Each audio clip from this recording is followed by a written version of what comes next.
హరీష్ సిద్ధంగా ఉన్నారు డీటెయిల్స్ అందించడానికి. హరీష్ చెప్పండి.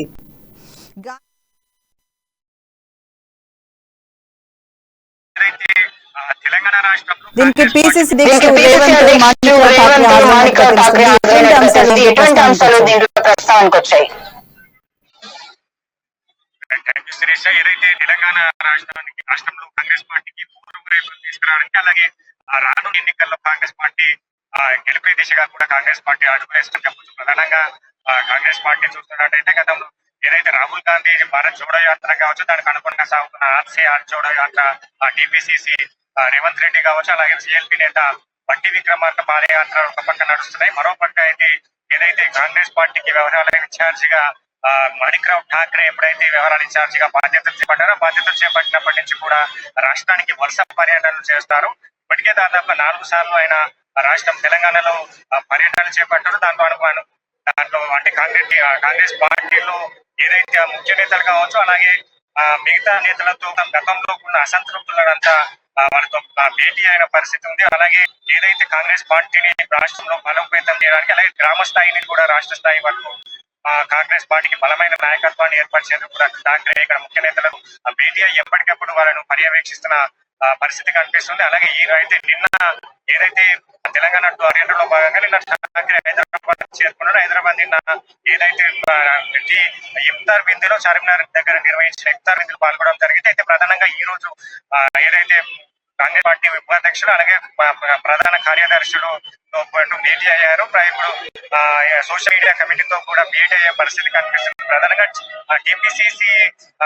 టీపీసీసీ నియమించిన కమిటీలో ప్రచార కమిటీ కావచ్చు, అలాగే సోషల్ మీడియా కమిటీ కావచ్చు, యూనివర్సిటీ కమిటీ కావచ్చు, ఇలా వాళ్ళు కమిటీలను నియమించింది. కమిటీలో గ్రామ స్థాయి నుంచి కూడా రాష్ట్ర స్థాయి వరకు కూడా ఈ కమిటీలకు కొన్ని బాధ్యతలు ఇచ్చింది. ఆ బాధ్యతలను అందరూ తూచా తప్పకుండా పాటించాలి. ఏదైతే కాంగ్రెస్ పార్టీ తీసుకున్న సిద్ధాంతాలు కావచ్చు, కాంగ్రెస్ పార్టీ ఏదైతే ప్రజలకు చేయాలనుకున్న హామీలను కావచ్చు, ఆ గ్రామ స్థాయి వరకు చేరాలి. ఏదైతే బీఆర్ఎస్ ప్రభుత్వ వైఫల్యాలు కావచ్చు, అలాగే బీజేపీ కేంద్ర ప్రభుత్వ వైఫల్యాలకు ఏదైతే హామీల విస్మరణ అనేది కాంగ్రెస్ పార్టీ ప్రజాక్షేత్రంలో ఉంచాలి. ఎప్పుడు రానున్న ఎన్నికలకు ఇంకా 8 నెలల కాలమే ఉండగా దాన్ని ప్రతి ఒక్కరూ కీలకంగా వ్యవహరించాలి. అలాగే 8 నెలల కాలంలో కూడా కాంగ్రెస్ పార్టీ ఏ విధమైన కార్యక్రమాలు చేయాలి, ఆ కార్యక్రమాలను ఏ విధంగా అమలు చేయాలి, ఇప్పటి వరకు నియోజకవర్గాలు చేపడుతున్న కార్యక్రమాలకి కాంగ్రెస్ పార్టీకి గతంలో ఉన్న వైభవం ఏంటి, కాంగ్రెస్ పార్టీ ఇప్పుడున్న జిల్లాలో ఉన్న పార్టీకి క్యాడర్ ఎంత అనే దానిపైన కూడా పూర్తి స్థాయిలో కూడా ఆయన నేతలతో భేటీ అయి కూడా సమీక్ష చేస్తున్న పరిస్థితి కనిపిస్తుంది.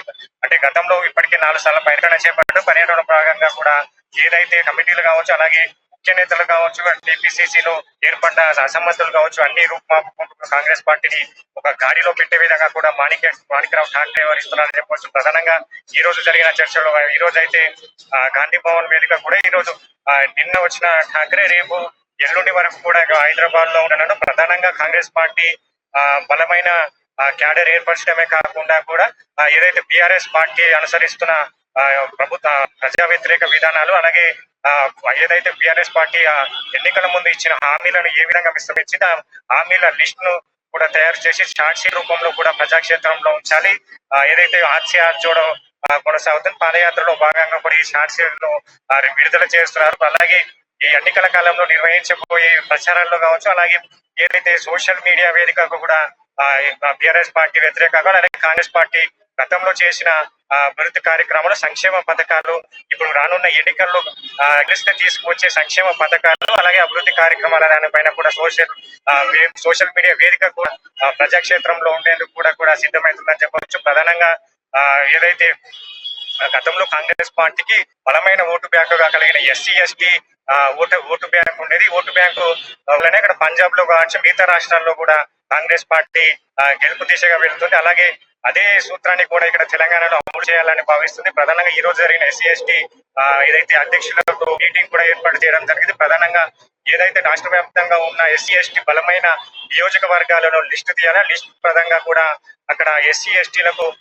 ఏ విధమైన ప్రభుత్వం అవకాశాలు కల్పించింది, వాళ్ళకు ఏ విధమైన ఇప్పటి వరకు దళిత బంధు కావచ్చు, గిరిజన బంధు కావచ్చు, ఇలాంటి ప్రభుత్వము ప్రత్యేకంగా ఎస్సీ ఎస్టీ కులాలకు ఇచ్చిన పథకాలు అమలు అయ్యా, ఎంతవరకు అమలైన దానిపైన కూడా వేదిక తయారు చేసి ఈ విధంగానే కాంగ్రెస్ పార్టీకి అంటే ఎస్సీ ఎస్టీ ఓటు బ్యాంక్ కూడా బలంగా ఇప్పుడు టిఆర్ఎస్ పార్టీ వ్యతిరేకంగా మరలింది. అది దాన్ని బేస్ చేసుకుంటూ కాంగ్రెస్ పార్టీ ఏదైతే ఎస్సీ ఎస్టీ నియోజకవర్గాల పైన కూడా ఫోకస్ చేస్తున్నట్టుగా తెలుస్తుంది. ప్రధానంగా మనం చూడొచ్చు, గతంలో కూడా బీఆర్ఎస్ పార్టీ దళిత హరీష్, అలాగే అంటే ఈ రోజు కార్యదర్శులు ఉపాధ్యక్షుల సమావేశం ఏదైతే జరిగిందో దాంట్లో మాణిక్రావు ఠాక్రే రేవంత్ రెడ్డికి వీళ్ళు ఈ నదీం అలాగే చౌదరి అనే వీళ్ళు ఏమైనా సమస్యలు వాళ్ళకి సంబంధించి ఏమైనా సమస్యలు ఉన్నట్టుగా ఏమైనా తెలియజేశారా ఆ సమావేశంలో? అలాగే ఈ అంతర్గత కుమ్లాట్ల విషయం అయితే కాంగ్రెస్ కి పెద్ద ఎత్తున తలనొప్పి కార్యక్రమంగానే ఉంటుంది. వీటికి సంబంధించి ఈ సీట్లను బుజ్జగించే కార్యక్రమం కానీ సీనియర్లను కలుపుకొని ఈ నియోజకవర్గాల్లో పర్యటించే వీటికి సంబంధించి ఏమైనా ప్రస్తావనకు వచ్చాయా? ప్రధానంగా కాంగ్రెస్ పార్టీలో ఎప్పుడైతే అసమ్మతి ఎప్పుడైతే ఏదైతే కోమటిరెడ్డి విషయంలో కూడా కావచ్చు, తాజాగా కోమటిరెడ్డి విషయంలో కూడా ఒక వార్త వైరల్ అయింది. ఇలాంటి కూడా మాణిక్రావు ఠాక్రే కూడా వ్యూహాత్మకంగా వ్యవహరిస్తున్నారు. దానికి ప్రత్యేకంగా వాళ్ళను 1-to-1 గా భేటీ అయ్యి అసమ్మతి శాఖ కూడా వాళ్ళు తెలుసుకొని వాళ్ళకి సతుమనిగే కార్యక్రమాలు కూడా నిర్వహిస్తున్నారు. దాంతో భాగంగానే ఈ రోజు నిర్వహించే కమిటీలో అంటే ప్రధానంగా ఎన్డీఏడ్ గా కూడా కాంగ్రెస్ పార్టీ ప్రజాక్షేత్రంలో వెళ్ళాలనుకుంటుంది. అందరూ కలికట్టుగా ఉండాలి, అందరూ ఒకే తాటిపై ఉండాలి. ఏదైనా అంతర్గత సమస్యలు ఉంటే మన అంతర్గత మీటింగ్ లో చర్చించుకోవాలి కానీ మీడియా ముఖంగా కానీ ప్రజాక్షేత్రంలోకి వెళ్ళొద్దంటూ వెళితే కూడా ఏదైతే క్రమశిక్షణ చర్యలు తీసుకుంటామని చెప్పేసి అక్కడ ఇప్పటికే వెల్లడించిన కనిపిస్తున్నాయి. ప్రధానంగా ఏదైతే ఈ రోజు జరిగిన భేటీలో అయితే ఈ ఎస్సీ ఎస్టీ నియోజకవర్గాలకు సంబంధించిన ఎన్నికల ఓటు బ్యాంకు అలాగే ప్రధానంగా ఏదైతే కాంగ్రెస్ పార్టీ ఇప్పటికే రైతాంగ సమస్యలు అలాగే నిరుద్యోగ సమస్యలు ఇలా పలు సమస్యల పైన కూడా ఓడు భూముల విషయాల పైన కూడా ఏదైతే ప్రజాక్షేత్రంలో వెళ్తుంది పోరాటాలు చేసి ఉద్యమాలు ఇస్తున్నది.